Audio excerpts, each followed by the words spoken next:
Hi again, everybody, and welcome to Horse Race Bets with me, Ken Rudulph. As we are continuing this endeavor, it's really just an opportunity for me to process the news, the notes, the rumors, the gossip, and everything that's happening in the crazy world of horse racing. Take it through my filter of 25 years of experience and my common sense, and then spit it back out to you, and hopefully you'll be able to understand it a little bit better and maybe even predict some of the trends, and then use some of the things that I give to you as you try to make winning bets. Because at the end of the day, that's really all that matters in horse racing. If the betting weren't a part of it, none of us would care about watching horses go around in circles. But because they put numbers on them and they let us bet, now all of a sudden it's extremely interesting. And so, with that, it kind of makes me think, why about horse racing, right? It's such an exciting endeavor, so crazy. Anything can happen. But then they come to the end of the year, like they did on Thursday night in Florida, and they honor the best and the brightest in their sport. And it's an award show, right? And it should be exciting, but for some strange reason, it is not. So they had the Eclipse Award show again, and it was another boring affair. And I've been thinking about this for a while, and I don't necessarily blame the producers. I know the producers are working really hard. Now, I've been a part of the show on numerous occasions, so I know what happens behind the scenes. And you're always trying to do the first thing. The first thing you're trying to do with that show is you're trying to honor the industry. Well, what is the industry? Industry is a lot of people who work really hard. There's no doubt about that. But they're a little uptight and they're defensive and they're very protective because people from the outside always either misunderstand or take shots at horse racing, or mainstream media only pays attention when stuff goes horribly, horribly wrong, right? If you think about it. You got stories about California Chrome, of course, and American Pharoah and stuff like that when they're trying to win the Triple Crown, or they're just really popular horses with the public. But when you have a situation like a lot of horses, unfortunately, dying on the track in a short amount of time, then all of a sudden everybody wants to write stories on that. Hall of Famer Bob Baffert gets suspended for 3 years, and all of a sudden every national outlet wants to run stories on that. So it's really hard to get positive press for horse racing, and so that's the reason why they're a little defensive and they're really, really, really stuffy. But they've tried a lot of different things with the show, right? Different hosts, a different format, and they really haven't quite found the right mix of honoring the hardworking people in the industry, maintaining this tradition, yet making it fun and accessible for other people. Like, even if you don't like movies, TV, or actors, think about it. If you don't like movies, you don't like TV, and you don't like actors. But guess what award show you can still watch, hating on the movies, hating on the actors, and still have fun? The Golden Globes is the only place, right? Because Ricky Gervais basically shows up to take the piss out of everybody in the room. And once the room got used to that, they learned to appreciate that. And it was hilarious, and it was also true. So you can't take itself too seriously, and horse racing definitely does that. So that adds to kind of the boredom of the entire evening. It's really, really interesting. But the thing that the element that probably keeps this award ceremony so boring is that the room is just really stuffy and uptight. It is really hard to land a joke in that room. And I find it to be quite shocking. Like, there's nowhere else for you to be. It's amazing how there'll be a room full of people, and yet they're not paying attention to everything that's happening. They don't appear to be invested. And I kind of learned about that the hard way, because we have been a part of this show, we being the people in horse racing, the media. And TVG was kind of producing the show. So if you want to go back to around 2006, the 36th Eclipse Awards. And all I can say is, man, I tried. I was part of the crew that year, and I tried everything that I could to kind of liven up the room. And the thing about trying to liven up a room is you can't be afraid. You can't be afraid to try something. And if it doesn't work, it doesn't work. You just keep it moving. But you have to try stuff. So I really give our executive producer at that time a lot of credit. His name is Tony Olivato. He is now running things in New York. But he was like, look, let's shake this up. Let's do some different things. Let's involve all of our talent.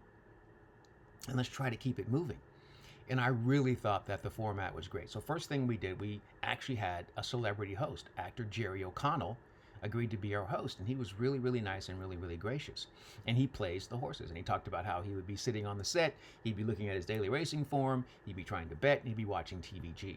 So it was really cool, and he tried to land some jokes in the opening monologue, and they fell absolutely flat. And it wasn't because of his delivery, and it wasn't because the jokes were poorly written. It's because that room is just really just boom. They're just not really there. So the format was great because Jerry would come out and present some awards, but they also spread it out. So Todd Schrupp and myself, we were also co-presenters. So we came out and did quite a few awards together. And we really just tried to have fun. Now, if you go back and watch it, you can Google it and look it up on YouTube. And you'll see that I'm just trying to have fun. And there's a time when Todd and I are up at the podium together. And Todd, I can tell that Todd's like, this is not going to work, Ken. What you're doing right now is not going to work. So we made fun of people. I think I yelled at the audience one time because we were trying to present awards and they're up walking around and clinkety clanking. I'm like, what are you doing? Like, the dinner was already served. Like, why are you walking around clinkety clanking right now? We're in the middle of an award ceremony. Sit your rich butts down. They did not like that. Then another moment, I was like, hey, let's give it up for all the wonderful women in the audience. Everyone looks fantastic. They didn't like that either. And I took a moment to have some fun with Hall of Famer Richard Mandela. But his ego didn't care for that either. He's like, you're talking too much. I'm like, dude, I'm the host. But go ahead, do whatever you want to do. So I would be on the stage presenting awards, and then I would go backstage and I would interview the winners, which we thought, and I still think, is a much better way to do it because you control the tempo. You're not letting somebody come up to the podium to make a speech. If you do that for every award winner, we're going to be here for 3 hours. And it's really boring and really horrible television. So they'd come backstage, right? I'd ask them a couple of questions, maybe keep the interview to a minute, no longer than that, and then send it back. So while I'm doing that backstage, it gives the people on stage a chance to get set and get ready so that when I toss out there, there's no walking up to the podium. They're there and they're ready to move on to the next thing. So I just thought that it had much better energy, right? We had a much better crew. It was spread out. And that was what made it, I thought, different, right? And interesting. That's what I mean. So the only thing we were missing that year is we did not have a female presence. There were no women really involved. We had Hall of Fame rider Julie Crone, I think, was there to help us present awards, but I don't believe we had the great Kaiten Bradar with us at that time on the awards ceremony. And that was really, really a huge, huge loss because Kaiten is fantastic, and I think she brings something every time she steps into the building. She wasn't part of it that year. So what ended up happening is the industry absolutely rejected me. They did not like me having fun out there. They did not like me interjecting all this stuff I was trying to interject and just ad-libbing and pointing out people in the crowd, trying to be a fucking host. We even had Larry King that year. Larry King was outstanding. He was probably the only one that got a laugh with a story that he told. Because it's Larry King. He's pretty awesome. But we just tried everything, and it did not work out. So they decided so they had Kenny Rice, who I thought, was fine, did a really good job, and he's industry, so the people liked him. Jerry O'Connell, like, they didn't really appreciate this Hollywood person coming in. Like, it's really ridiculous. You beg for this mainstream attention. You beg for Hollywood people to come to the track, but then when this person is hosting your show, you're treating him like he's booty. Like, not cool.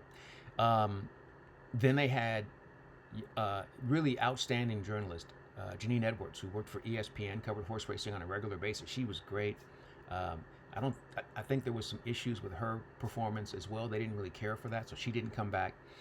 And then they settled in on, I think, a concept that works. Nick Luck is an outstanding host. He knows horse racing, international, inside and out.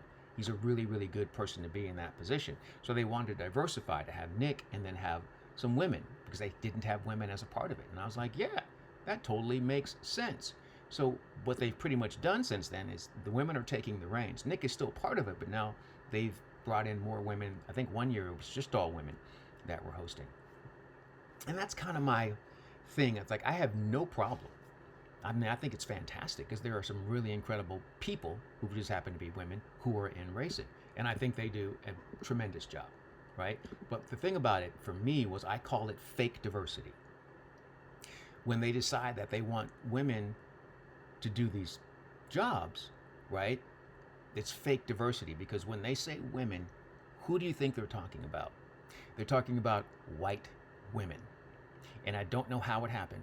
And you can ask any historian on the planet, but somehow in the 60s, when minorities, specifically black people in America, were trying to get equal rights, white women somehow snuck in and disguised themselves as diversity. And I'm like, no, you're not remotely reflective of diversity, because there are all kinds of women that work in horse racing. There are a lot of white women that work in horse racing. They own, they train, and they ride. So there's no lack of representation for them. But there is lack of representation for Latino individuals who make up a good portion of the industry, for black individuals who make up a huge portion of the working industry. That's what diversity is. It's not white women. But you go ahead and keep doing what you're doing and assuming that you are actually making a difference, and you are not.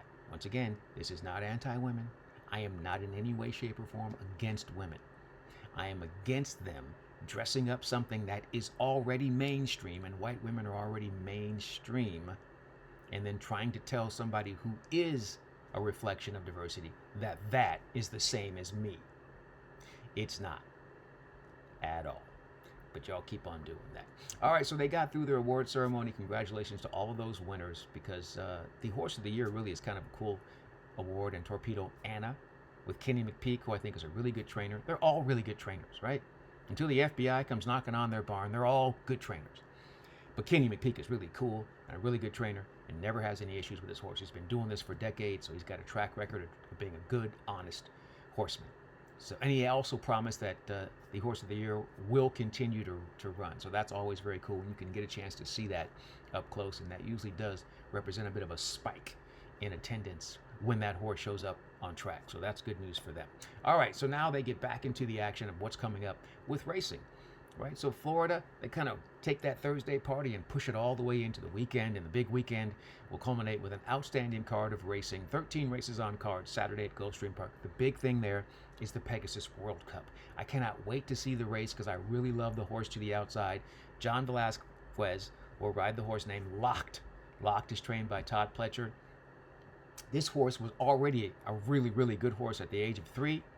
Took a break. He comes back. Now he's stretching back out to 2 turns like we know that he really wants. I think this horse is going to be in the perfect spot. I think Johnny V will give the perfect ride, and I think Locked is a lock to win the Pegasus World Cup on Saturday. You're welcome. You'll get value because it's a pretty good sized field, and there are some really nice horses in the mix there. So we'll be able to check on that this week. And then, of course, there's also a big Kentucky Derby prep race coming up on Saturday in Hot Springs, Arkansas at Oaklawn Park. Another chance for Hall of Famer Bob Baffert to have another 3-year-old move forward and punch that ticket. He has won this race, which is now not only a grade 3, but it's now worth $1 million. Bob has won this race 6 times in the past, so he knows how to get a horse ready for that challenge. He has a horse that'll be breaking to the inside in the number 1 hole.